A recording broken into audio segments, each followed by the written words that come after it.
स्वागत है। आज का हमारा डीप डाइव है सेंट्रल बैंक ऑफ इंडिया पर। एक ऐसा नाम जो हम सब ने सुना है, दशकों से बैंकिंग सीन का हिस्सा रहा है, लेकिन हाल के सालों में ना एक जबरदस्त वापसी की कहानी लिख रहा है ये बैंक। हाँ बिल्कुल। तो हमारे पास इससे जुड़े कुछ स्रोत हैं, कुछ आर्टिकल्स, थोड़ी रिसर्च, और हमारा मिशन है कि इनसे सबसे जरूरी जानकारी निकालकर इस बदलाव की परतों को खोलें। सही बात। चलिए शुरुआत इसकी जड़ों से करते हैं। 1911 में स्थापना हुई थी इसकी। जी हाँ। और ये जानना दिलचस्प है कि ये पहला पूरी तरह से भारतीयों के स्वामित्व और प्रबंधन वाला कमर्शियल बैंक था। हाँ, ये बहुत महत्वपूर्ण बात है। सर सुराबजी पौचखाना वाला का विजन था ये। उन्होंने इसे राष्ट्र की संपत्ति कहा था। अच्छा, राष्ट्र की संपत्ति। और बैंक ने मतलब शुरुआत से कुछ नया करने की कोशिश की, जैसे 1921 में होम सेविंग स्कीम, और 1924 में महिलाओं के लिए एक अलग डिपार्टमेंट भी। उस जमाने में काफी प्रोग्रेसिव था। बिल्कुल। फिर 1969 में इसका राष्ट्रीयकरण हो गया। हाँ, राष्ट्रीयकरण का जो मुख्य मकसद था वो बैंकिंग को आम लोगों तक, खासकर ग्रामीण भारत तक पहुंचाना था, और साथ ही कृषि और छोटे उद्योगों को लोन देना। और देखिए, सेंट्रल बैंक ने इस भूमिका को मतलब लगातार निभाया है। उनका नेटवर्क अगर आप देखें, 4,500 से ज्यादा शाखाएं। बाप रे, 4,500 से ज्यादा। हाँ, वाकई एक अखिल भारतीय बैंक है ये। बिल्कुल, ये पैमाना तो है ही। अच्छा, अब आते हैं हाल के प्रदर्शन पर। मतलब जो ये वापसी की कहानी है उसका मेन हिस्सा। वित्त वर्ष 2023-24 तो कमाल कराया बैंक के लिए। हाँ बिल्कुल। उन्होंने 2,549 करोड़ का अब तक का सबसे ज्यादा नेट प्रॉफिट कमाया है, जो पिछले साल से 61% ज्यादा है। काफी बड़ा जंप है ये। बहुत बड़ा। और कुल कारोबार वो भी 10% बढ़कर 6,36,000 करोड़ रुपए हो गया है।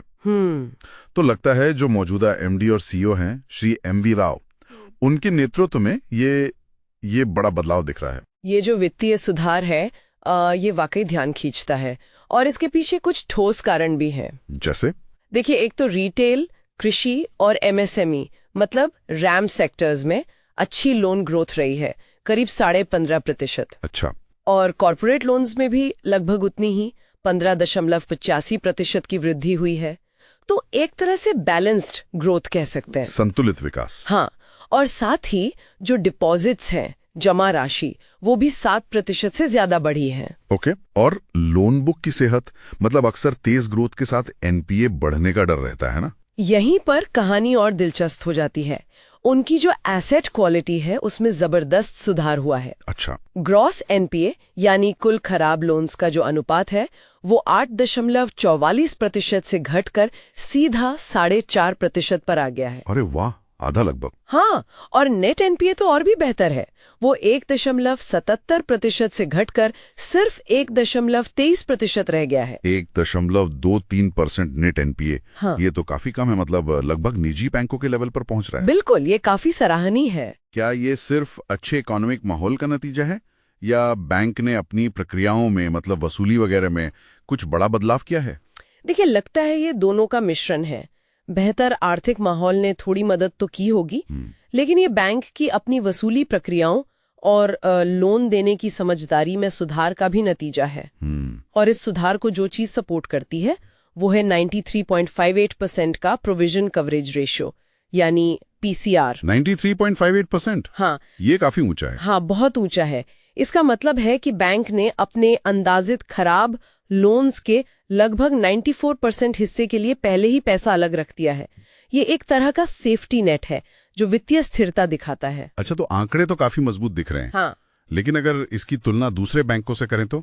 हाँ, मार्केट कैप के लिहाज से तो ये अभी भी एचडीएफसी या एसबीआई जैसे बड़े नामों से छोटा है। हाँ, मार्केट कैप में तो फर्क है। हाँ, लेकिन यहाँ एक और पहलू है जो ध्यान खींचता है। ओके। वित्त वर्ष 2025 के जो अनुमानित आंकड़े हैं उनके अनुसार इसकी पैट ग्रोथ यानी नेट प्रॉफिट ग्रोथ 48% से ज्यादा रहने का अनुमान है। 48%? हाँ, और ये कई बड़े बैंकों की अनुमानित ग्रोथ से काफी बेहतर है।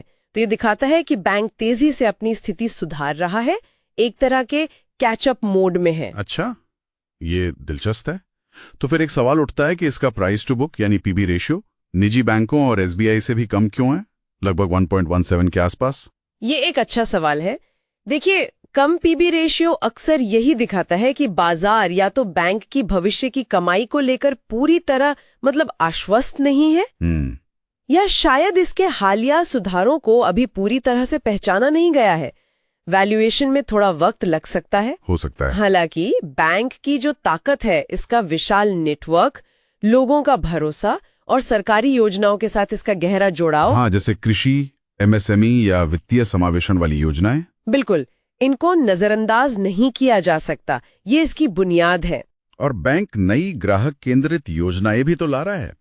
मैंने पढ़ा था सौर ऊर्जा के लिए पीएम सूर्य घर मुफ्त बिजली योजना, या महिलाओं के लिए सेंट्री गृह लक्ष्मी होम लोन। हाँ, ये दिखाता है कि बैंक सरकारी पहलों में सक्रिय भागीदारी कर रहा है और ग्राहकों की जरूरतों पर भी ध्यान दे रहा है। तो कुल मिलाकर क्या समझे, सेंट्रल बैंक ऑफ इंडिया एक ऐतिहासिक संस्थान है जो एक महत्वपूर्ण और कहना होगा सफल पुनरुत्थान के दौर से गुजर रहा है। सही बात है। ये विकास, लाभप्रदता और जो इसकी राष्ट्रीय सेवा की भूमिका है, उसके बीच एक संतुलन बनाने की कोशिश कर रहा है और सार्वजनिक क्षेत्र के बैंकिंग में अपनी एक अलग मजबूत पहचान बना रहा है। बिल्कुल। और अंत में सोचने के लिए एक बात छोड़ जाते हैं। देखिए, बैंक की 93% सरकारी हिस्सेदारी है, इसकी पारंपरिक पहुंच है, प्राथमिकता वाले क्षेत्रों पर फोकस है और साथ ही अब डिजिटल बदलाव पर भी नया जोर है।